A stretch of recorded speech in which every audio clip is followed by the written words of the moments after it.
c'est le problème qui se pose à nous aujourd'hui en Israël de manière tout à fait paradoxale. En effet, si on va parler ce soir de conversion, nous n'allons pas en parler comme on en parle d'habitude. Par exemple, il y a beaucoup de jeunes non-juifs et chrétiens en général qui m'ont expliqué que pour eux, ils ont la vérité et que par conséquent, c'est tout à fait normal qu'ils cherchent à convertir le plus de monde possible. Après, on peut discuter sur les moyens, c'est autre chose. Mais les deux grandes religions aujourd'hui qui existent dans le monde, l'islam et la chrétienté, sont des religions qui cherchent à convertir. Et vous voyez bien qu'il y a une certaine logique là-dedans.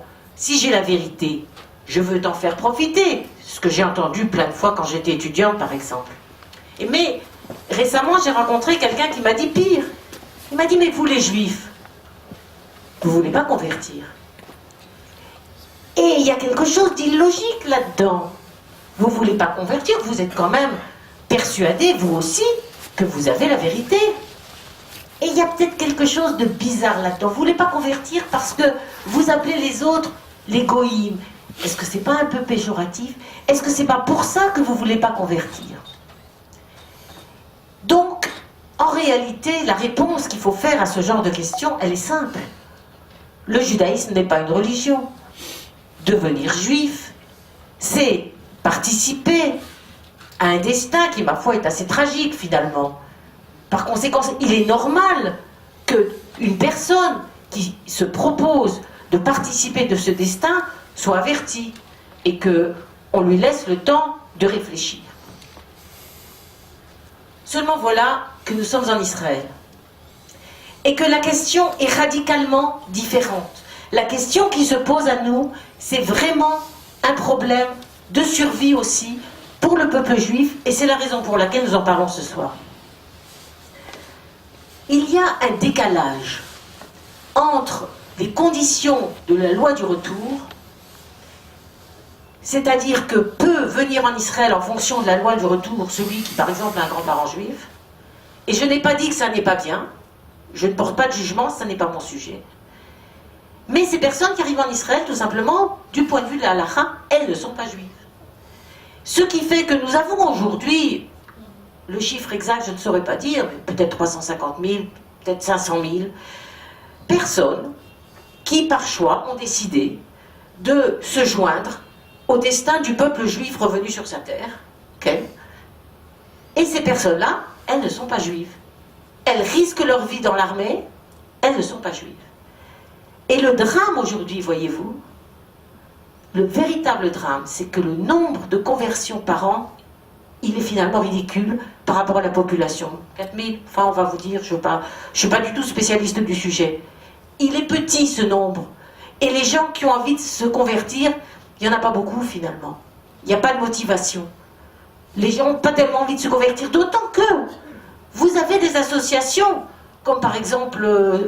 il y a quelque chose qui est dirigé par Ruth Gabizon, et puis d'autres associations, la Nouvelle Famille, je ne sais pas comment on appelle ça, qui disent mais vous n'avez pas besoin de vous convertir, allez vous marier, mariage civil, c'est pas la peine, vous faire partie du peuple. Il y a d'autres moyens de faire partie du peuple que se convertir, et vous voyez bien que l'enjeu, c'est la division à l'intérieur du peuple d'Israël. Donc c'est la raison pour laquelle nous avons choisi ce sujet ce soir. Je voudrais tout de suite vous dire que le prochain sujet sera la capacité d'Israël à accueillir les Olim Hadashim, qui est aussi un sujet extrêmement important.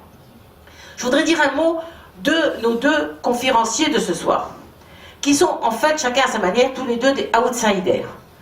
Le Rav Amsalem est vraiment atypique dans le paysage politique israélien. Vous savez qu'il était Chaver Knesset, et il a des positions tout à fait courageuses, et c'est pour ça qu'on est extrêmement heureux de l'accueillir ce soir.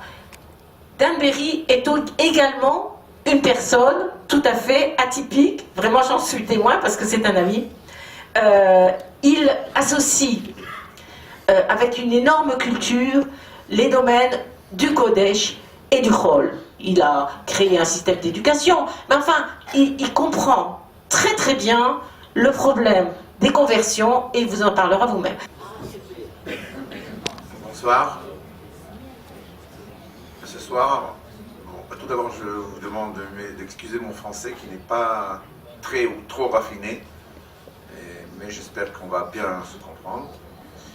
Ce soir on parle d'un sujet qui est vraiment le sujet le plus épineux pour le peuple juif. Certains le comparaient à une bombe atomique qui est sous notre porte.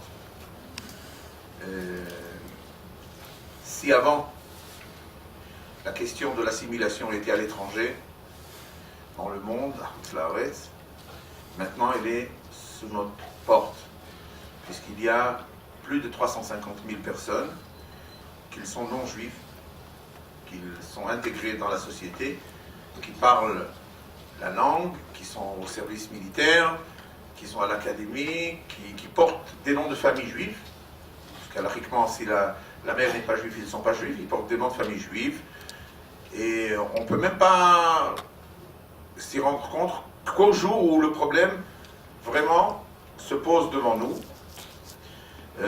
il y a une moyenne de 2000 conversions en Eretz Israël par année, avec les Éthiopiens, c'est-à-dire à peu près 600, et 1200, 1300, c'est les chiffres plus ou moins, des années un peu plus, des années un peu moins. Il n'y a pas de solution du côté de ce qu'on appelle le Mimsad Rabbani, c'est-à-dire de la rabbanout, du rabbinat. Il n'y a pas de solution, ils ne peuvent pas donner de solution.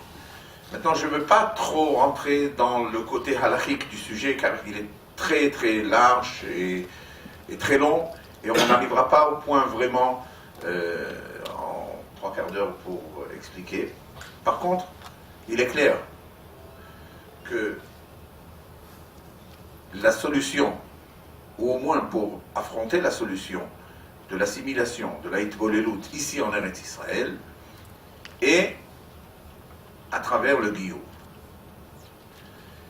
Et je dirais un peu plus, alléger le guillot, c'est de mettre un obstacle devant l'assimilation. Alourdir le guillot, le rendre difficile, c'est-à-dire finalement de causer l'assimilation. C'est une, ce qu'on dit en hébreu, une mishva. Équation, tout à fait. Ahmara begiur, perusha hakala beitbolelut. Hakala begiur, perusha ahmara beitbolelut.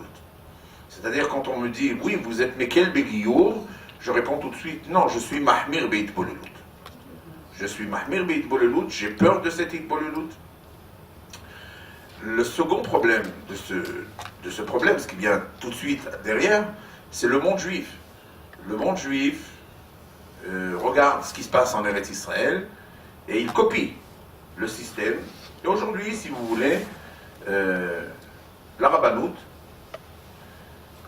en Eretz Israël est le projecteur plus ou moins dans le monde, ou surtout aux États-Unis, le plus grand mouvement rabbinique, le RCA, qui compte plus de 2200 rabbanim et kihilot, se fie à la rabbanout harashit. Et bon, il y a tous les autres, les libéraux et les conservatifs, qui sont hors le sujet. Quand on n'a pas de solution ici, c'est-à-dire que le problème n'est pas qu'ici, il est dans le monde en juif entier. Est-ce qu'il y a une solution ?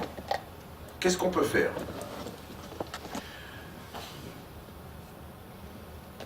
Il y a eu des temps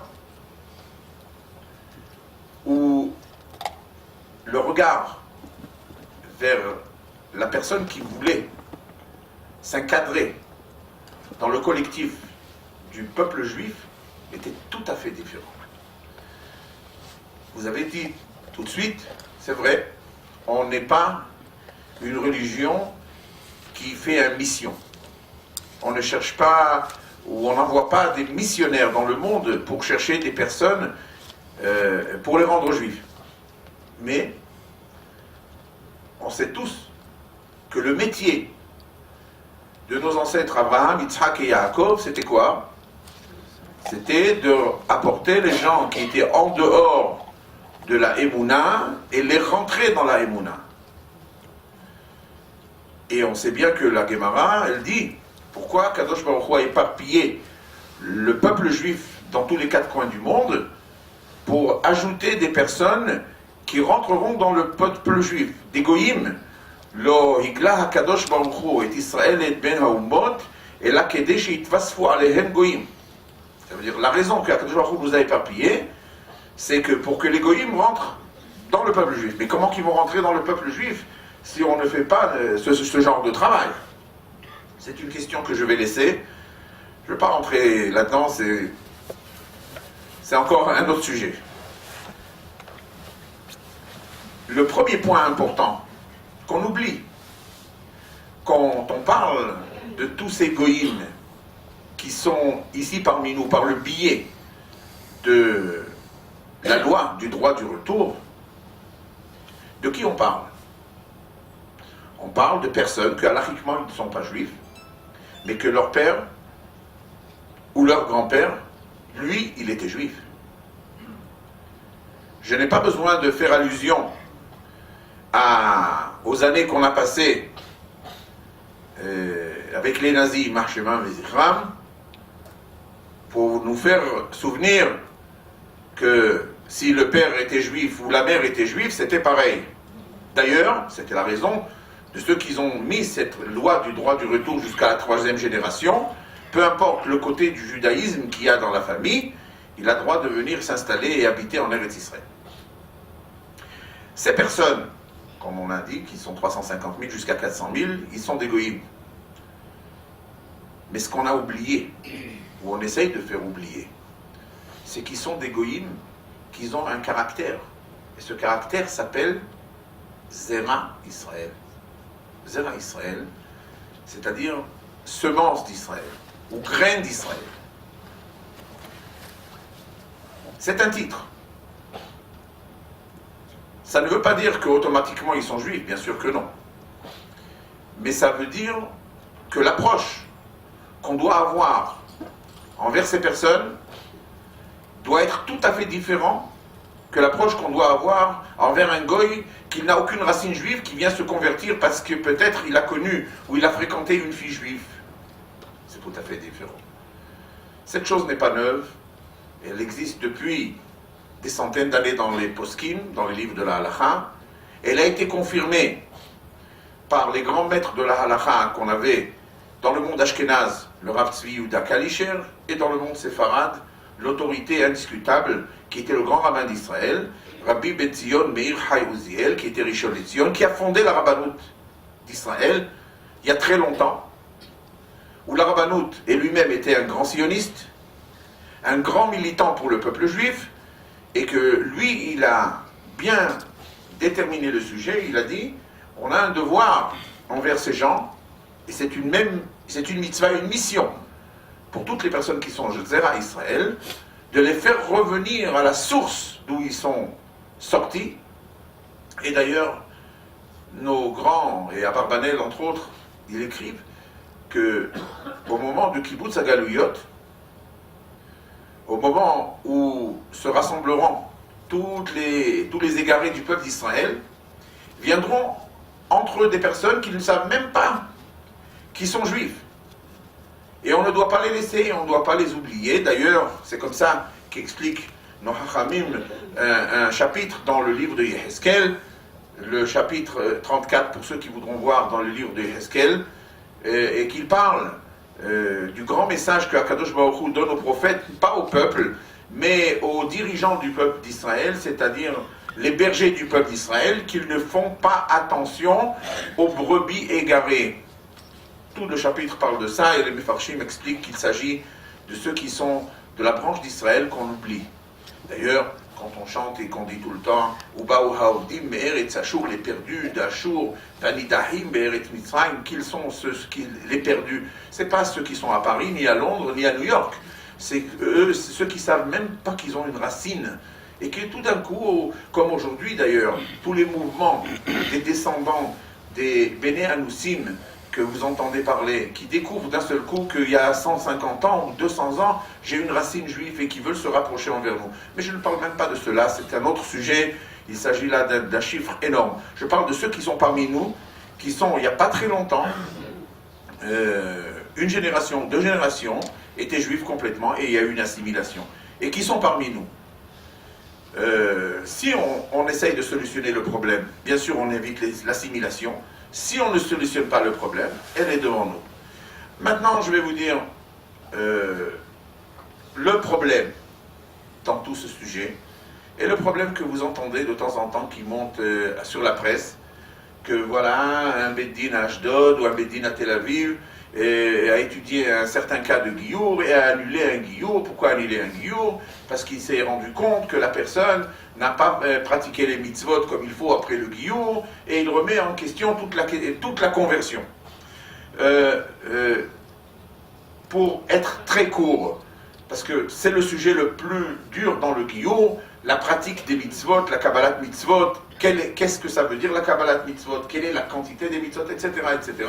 Moi, je peux faire référence très simple au Rav Uziel, d'ailleurs, que j'ai cité tout à l'heure, qui était le maître absolu dans sa génération de l'Halakha pour le monde entier séfarade et même le monde ashkénaze, qu'il a écrit à plusieurs reprises. Il n'y a aucun rapport entre la pratique des mitzvot et le devoir du Beddin d'accepter la personne au Giour. C'est lui qui l'a dit. Maintenant, ce n'est pas la politique de la rabbanoute actuelle, je le sais. La rabbanoute actuelle, de toute façon, c'est une rabbanoute qui n'est pas sioniste, qui ne reconnaît plus l'autorité indiscutable du Rav Uziel et de toute son équipe.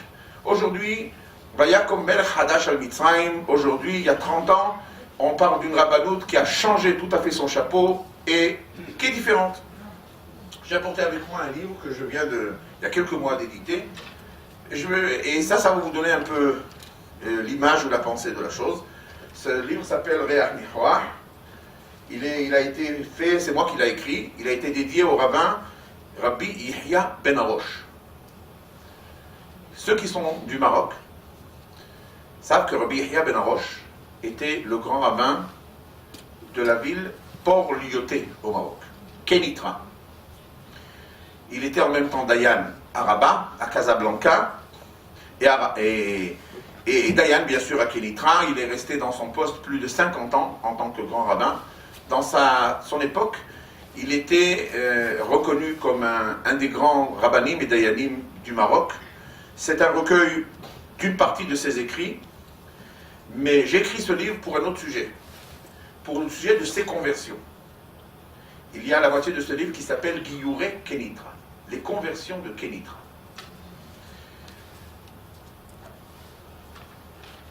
À partir de la guerre mondiale, de la Seconde Guerre mondiale, où il y avait au Maroc, à Kenitra, 100 000 soldats américains, a commencé à se soulever le problème de Giour. 100 000 soldats américains qui étaient sur le Maroc ont connu des filles juives et ils voulaient se marier. Et tout d'un coup, le problème s'est mis sur la table. Et les rabbinim de sa génération, comme s'ils se sont donné le mot que l'adresse pour solutionner ces problèmes, ça sera le rabbin Ben Arosh. Et voilà que le rabbin Ben Arosh, à partir de la Seconde Guerre, jusqu'il y a 15 ans où il est décédé, c'était la seule et ultimative adresse de la conversion pour le Maroc. Et doucement, doucement, il est devenu pas que pour le Maroc espagnol, pour la France, pour le monde entier, il est devenu une adresse. Il a solutionné, ou il s'est occupé plus de 4000 dossiers de conversion. C'est énorme pour un seul rabbin dans un Beddin, c'est énorme. Les 4000 personnes qu'il a converties se sont mariées, bien sûr, ont eu des enfants, il y a des petits-enfants, et les 4000 sont peut-être aujourd'hui 20 000. Mais aujourd'hui, on ne reconnaît plus les Giorim du Rav Ben Arosh. On ne le reconnaît plus. Pourquoi? Une grande partie de ces Giorim, il faut reconnaître, il faut dire ce qu'il en est, ce n'est pas des personnes qui sont devenues des grandes personnes pratiquantes. Dans le bon cas, ils sont devenus des traditionnels ou des personnes comme on connaît de tous les jours, qui sont un peu là, ce qu'on appelle peut-être en hébreu Shomrei Masoret. À Paris, par exemple, quand arrive un dossier de conversion, et ça arrive des fois après 30 ans, ou des fois ça arrive pour la deuxième génération, c'est-à-dire la fille ou le garçon veulent se marier, à la rabbanout on doit donner la ketouba de vos parents, ils apportent la ketouba, conversion au Maroc, non, on n'accepte pas. Ça fait quoi on n'accepte pas? C'est une famille avec 4 enfants, 5 enfants, 6 enfants qui sont mariés, 30 ans ils vivent dans la pensée qu'ils sont juifs, et aujourd'hui on leur dit, ah non, vous n'êtes pas juifs. Pourquoi? Toujours on revient à ce point-là, où on a soulevé tout à l'heure, la question de la pratique des mitzvot, et la liaison de cette pratique de mitzvot à la conversion. Et c'est en fait le problème qui se passe aujourd'hui. C'est clair que l'entrée dans le judaïsme, avec tout l'importance qu'on a dit d'essayer d'éviter l'assimilation, n'est pas ce qu'on a Delet Mistovev est une porte roulante. On ne peut pas rentrer goy et sortir le lendemain juif. Il y a un trajet, il y a un parcours. Il y a bien sûr la bonne raison qui nous attire pour entrer dans le judaïsme. Bien sûr, quand une personne vient et dit « Oui, moi je veux solutionner mon problème parce que mon père était juif, parce que j'ai grandi dans une ambiance juive, parce que je me sens juif », et on ne voit même pas l'intérêt qu'il a, puisqu'il est là, il vit avec nous, il a tous les droits qu'il a. Bien sûr que le regard doit être différent que quelqu'un qui est avec un intérêt, qui dit « Oui, j'ai connu une fille juive ». Plus que ça. À travers les études que j'ai faites, j'ai vu que beaucoup de rabbanim qui avaient une position très ferme en Chutz Laaretz, eux-mêmes, ils ont dit en Eretz Israël, je change tout à fait mon protocole de travail. Si c'est le Rav Munterman qui est venu d'Angleterre, et si c'est Rabbi Rahamim Nahouri lui-même, qui est connu en France, qui était connu en France à Paris pour être très dur au sujet de la conversion, et que d'ailleurs le grand rabbin Shmuel Sira, Hashem Shalom Shlema, en discussion, et une fois il m'a dit, écoute Rav Amselem, je suis d'accord dans tout ce que tu dis, Torah, travail, modernisme, si tout est parfait, mais la conversion, je ne peux pas accepter. Je suis l'étude de mon Rav, le Rav Nahouri. On a discuté, on a beaucoup élargi, mais il m'a dit, sache une chose, et il m'a donné la référence d'un interview qu'a donné le Rav Nahouri. Il a dit, tout ce que je disais qu'il faut être mahmir, c'était en France. Mais en Eretz Israël, de toute façon, celui qui grandit en Eretz Israël, qu'est-ce qu'il va devenir? Il va devenir comme tous les juifs d'Eretz Israël. Alors en Eretz Israël, ma position est tout à fait l'inverse. Je dois alléger la conversion. Maintenant, ce livre qui s'appelle Rehnihoa, c'était pour ce but. Et dans un des écrits de ce Rav Ben Arosh, il dit que quand quelqu'un, il vient avec toute sa volonté, et il présente le cas, comme j'ai dit maintenant, de son père, qui est juif, et que lui, il veut revenir, et moi, je lui mets des barrières, et je lui dis, oui, mais si tu n'arrives pas, moi, en tant que Bédine, à me convaincre de la pratique à 100% de toutes les mitzvot, je te dis, reste où tu es, sa plus grande erreur, est-ce que j'ai le droit de pousser quelqu'un vers quoi? Vers le christianisme? Vers une autre religion? Et en fait, si vous voulez, on est dans ce sujet, on est dans ce problème. La Rabbanout Harashit l'Israël aujourd'hui suit une méthode qui explique que pour entrer dans le judaïsme, il faut faire Kabbalat Mitzvot, accepter les mitzvot, accepter les mitzvot, pratiquer les mitzvot. Si je ne suis pas sûr qu'il a pratiqué ou qu'il va pratiquer les mitzvot, je ne dois pas l'accepter. Si je l'ai accepté, même après que je l'ai accepté, je pourrais remettre ce sujet en question. Pour moi, et pour le rabbanim que j'apporte dans mes livres, c'est une grave erreur de halakha. C'est une grave erreur que j'espère qu'on ne payera pas le prix. Parce que dans le Talmud, il est écrit qu'Abraham Avinu a refusé la conversion à Timna. La Torah, elle dit que Timna est devenue la concubine de Eliphaz, le fils de Esav. C'est écrit dans la Torah, Vetimna haïta pilegesh l'Eliphaz ben Esav. Et Chachamim dit, pourquoi la Torah a besoin de nous dire qui était Timna et quelle était la concubine de Eliphaz, le fils de Esav? Même Eliphaz, qu'est-ce qu'on a beaucoup à s'intéresser? Il dit, non, c'est une grande étude qu'il y a ici. Timna voulait se convertir. Abraham Avinu, c'était son rôle de convertir. Mais quand elle s'est présentée devant Abraham Avinu, il n'était pas persuadé de la sincérité, puisque elle voulait, c'était ce qu'elle avait déclaré, elle voulait se coller, elle voulait, les Hiddabek, se coller à la descendance d'Abraham, se coller à Abraham et à sa famille. Et donc elle veut que se marier. Mais il y a beaucoup des fois que le mariage est qu'un tremplin pour se coller à la religion. Et Abraham Avinu, bon, pour sa pensée, il a dit je t'accepte pas. Haavot, c'est pas qu'Abraham, apparemment, même Yitzhak, il n'a pas voulu l'accepter. Il a dit puisque c'est comme ça, alors si je ne peux pas être converti, si je ne peux pas être accepté, au moins je me colle à la descendance d'Abraham Avinu. Elle est devenue la concubine de Eliphaz ben Esav. Et un des grands géonim, Rabbi Eliyahu Gutmacher, l'élève de Rabbi Akiva Iger, on parle des Sidek Gdolim il y a à peu près 200 ans, il dit que Haavotaou, les ancêtres, ont fait une erreur. Et Ne'enshu, ils ont été punis, puisque le Yerushalmi dit pourquoi on a eu cette punition finalement que le Zera d'Abraham Avinu doit être 400 ans par Avadoum Ve'inu Otam, parce qu'Abraham Avinu, contradictoire à sa mission, il a rejeté cette timna.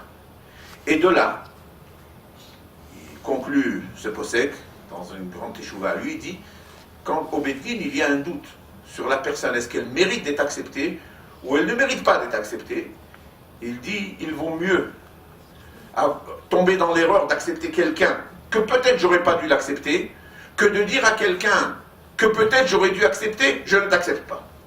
Il vaut mieux rentrer dans l'erreur positive que dans l'erreur négative. Ce qui se passe aujourd'hui, c'est que on a pris un chemin qui est très rude, qui ne mène pas à la solution, et si ce chemin va continuer, je peux vous donner un petit exemple récent, qui est pour moi un exemple de ce qui va se passer.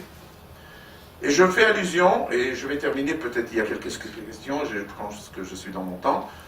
Vous savez, on a suivi cette semaine ce qui s'est passé au Kotel, avec les dames, ce qu'on s'appelle les Neshot HaKotel.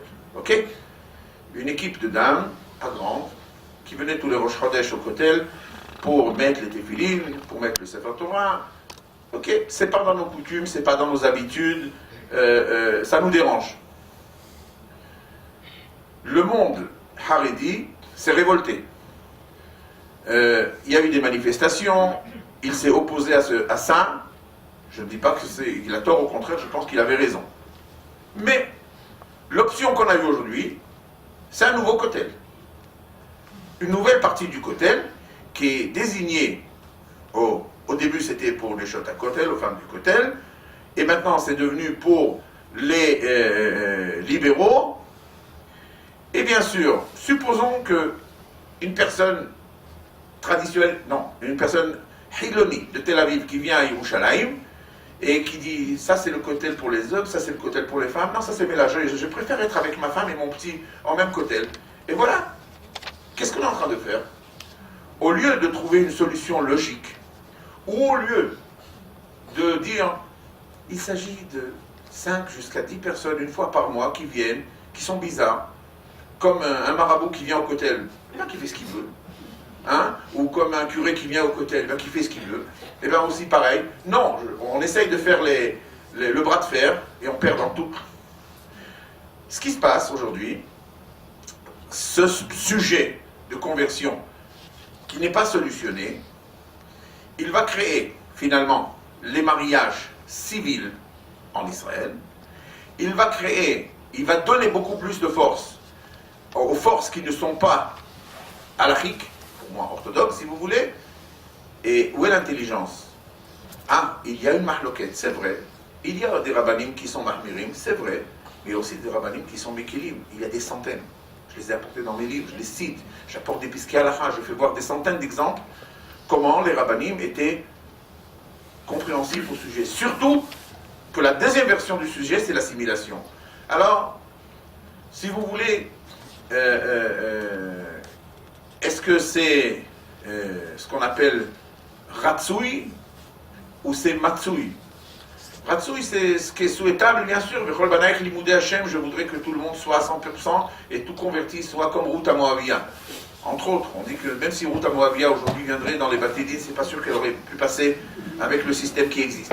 C'est un autre point. Mais le Matsui, c'est ce qu'on a un problème. Et ce problème n'a pas de solution. Et bien sûr, les tragédies sont énormes. Croyez-moi, je suis dans le sujet. Moi-même, je participe à pas mal de reprises dans des bédines. Je connais le sujet, je vois le sujet. Et une rabbanoute qui ne veut pas ouvrir ses oreilles, qui ne veut pas comprendre qu'aujourd'hui, être la asot lachem hefer utovatecha, c'est-à-dire on doit accepter les halachot des gdolim qui sont plus ouvertes à ce sujet. Même si on pense que c'est pas comme nous on aurait voulu, si on ne prend pas ce chemin, on perdra sur toute la bataille, comme dans ce sujet et comme d'autres sujets. C'est pas pour rien du tout que dans tous les pays du Nord-Afrique, si c'est l'Algérie, si c'est le Maroc, si c'est la Tunisie, si c'est l'Égypte, si c'est dans tous les pays où la tolérance et l'ouverture des rabbinim étaient grandes, il n'y a pas eu des mouvements hors le système. Il n'y a pas eu des libéraux d'une façon officielle. Il y avait peut-être des gens qui n'étaient pas pratiquants, qui étaient même des mécréants. Mais le système, avec respect de la Torah et la halakha, leur système central existait. Ce mode de kohanout et de force, il n'est pas apprécié par la majorité du peuple juif, mais il ne solutionne pas le problème qui est vraiment un problème terrible du peuple juif. Toda Rabba.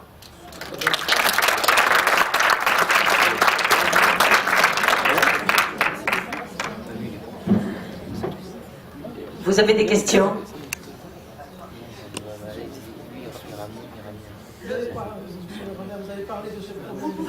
Vous pouvez vous lever, s'il vous plaît, parlez fort. Vous avez parlé de ce problème de 350 000 juifs qui ne trouvent pas de solution maintenant.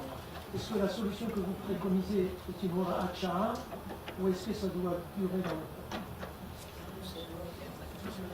J'accepterais de l'avoir ça d'une façon d'hora hatcha'a, oui. Pourquoi? Parce que bien sûr, dans le cadre de la halakha, il y a un yesod, un pilier fondamental qui dit que kol sha'at adhak kedi avad dame, c'est-à-dire une chose que la situation nous oblige, c'est comme un avad, c'est comme a posteriori. Je verrais ça de cette façon. Si moi j'aurais pu solutionner le problème des centaines de milliers, je ne suis pas sûr que 350 000 vraiment veulent rentrer dans le cadre du peuple juif. Je ne suis pas sûr. Mais je suis sûr qu'une grande partie voudrait rentrer avec nous si nous, on aurait pu avoir une vision d'accepter les personnes qui sont avec grande volonté de se joindre au peuple juif et accepter la tradition du peuple juif. Ça, je ne veux pas rentrer trop dans les détails halachiques, c'est un autre... c'est très long. Vous avez encore des questions?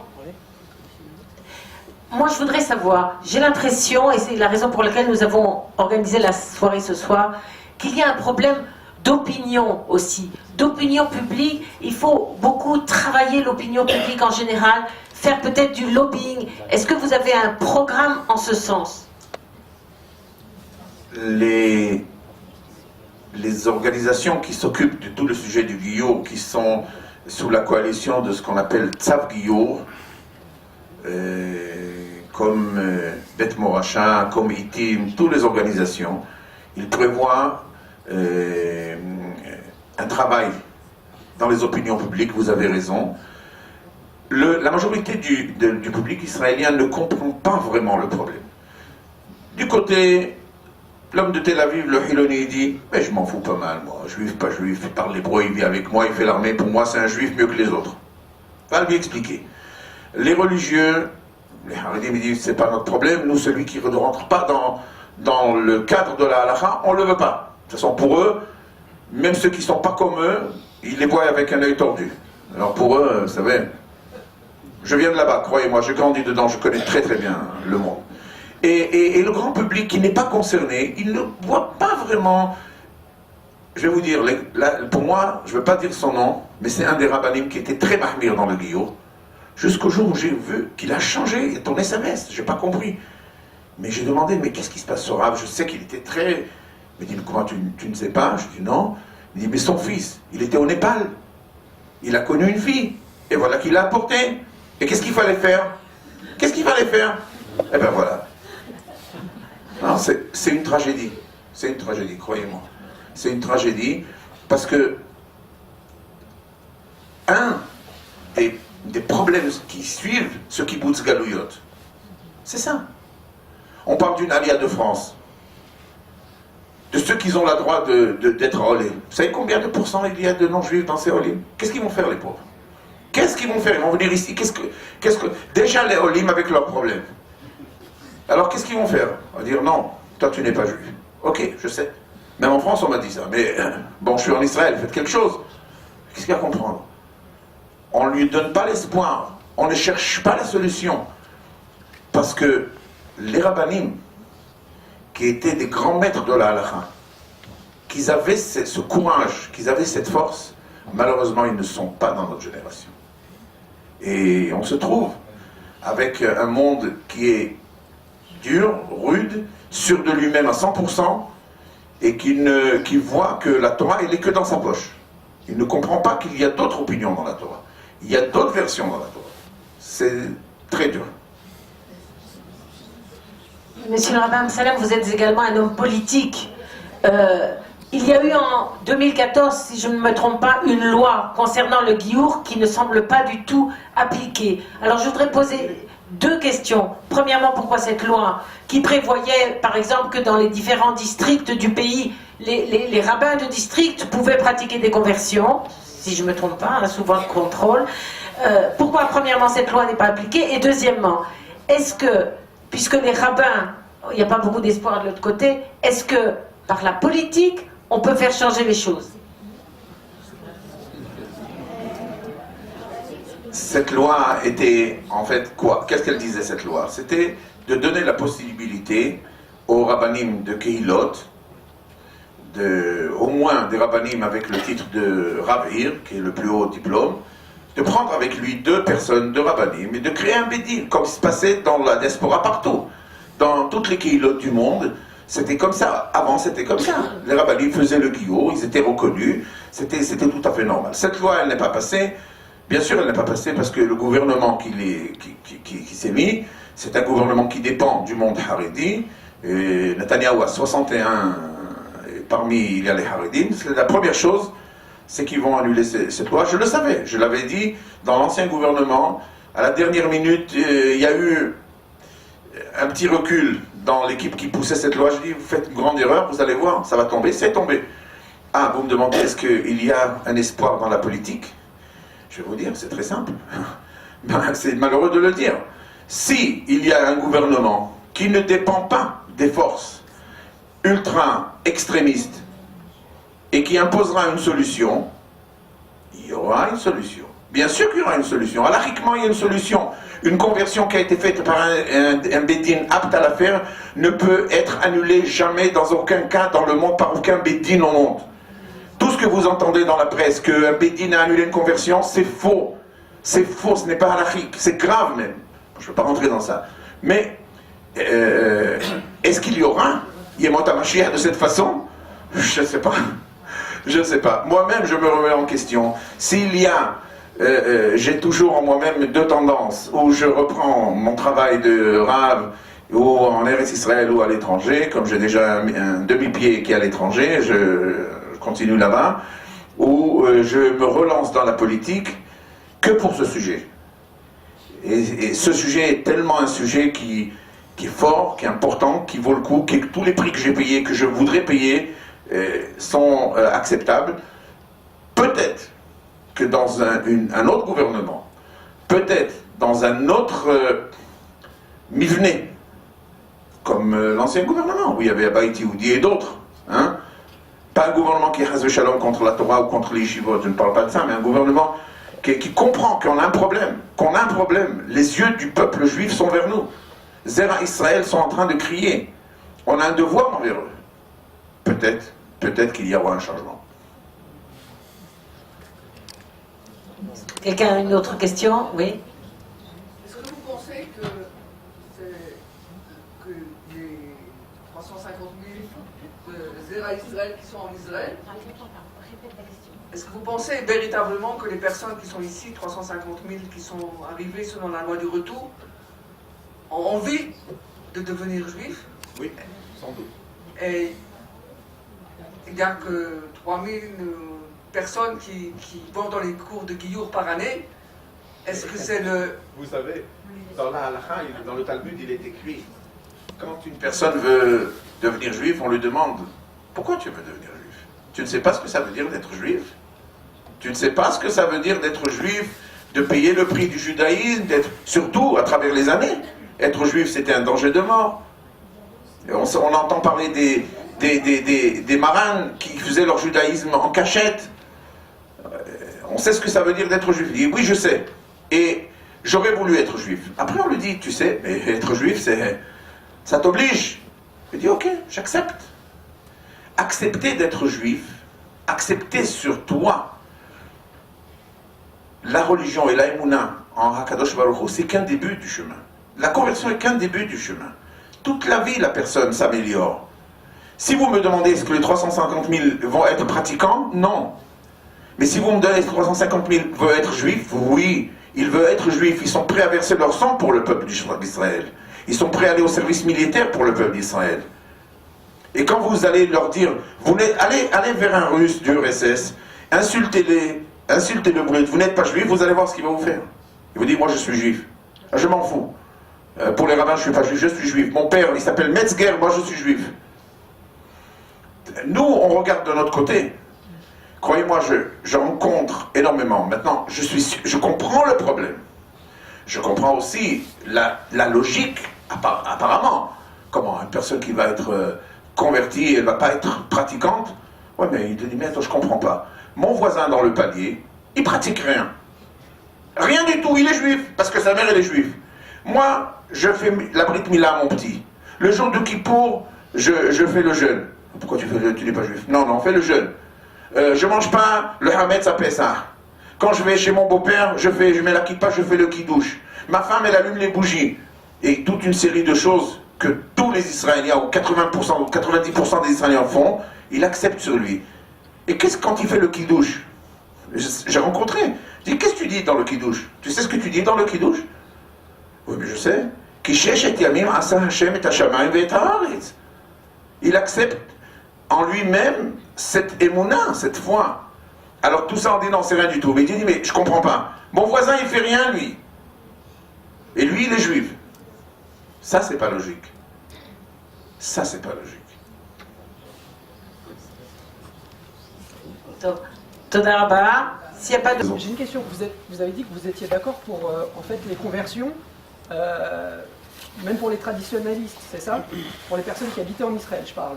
Oui. Vous êtes pour. Et vous n'avez pas peur que ça tue un Israël de l'intérieur? Non. Pourquoi? Parce que... je suis moi-même converti. Hein. On est promis, comme il a dit Rambam, sauf Israël, chez Zéro Bichouva. Eretz Israël, la tendance d'Eretz Israël et l'ambiance d'Eretz Israël, elle est pour créer cette teshuva. Oui, mais quand on se convertit, on accepte les 613 mitzvot. Quelqu'un qui se convertit... Il accepte les 615 000 votes. Accepter, ça ne veut pas dire pratiquer, c'est deux choses. Je pense que dans le détail de la halakha, c'est très très long. Mais le principe, c'est qu'une personne qui veut quitter ses habitudes, qui veut quitter son ancien monde et rentrer dans le monde juif vraiment avec sincérité, on doit l'accepter. Pour ceux qui sont intéressés, j'ai apporté une version raccourcie de Zera Israël en français et en hébreu. Je les vends à un prix symbolique de 10 shekels le livre, simplement pour diffuser l'idée. Je vais les laisser. Et... Voilà. Merci beaucoup. Est-ce qu'il y a encore d'autres questions au Rav Salem? Parce que profitez pendant qu'il est là. Ouais. Bon. Mais écoutez, je vous remercie infiniment. Je pense que c'est une question extrêmement importante et dont nous devons prendre conscience davantage. Voilà. Je vous remercie beaucoup. Et je passe la parole à Dame Véry.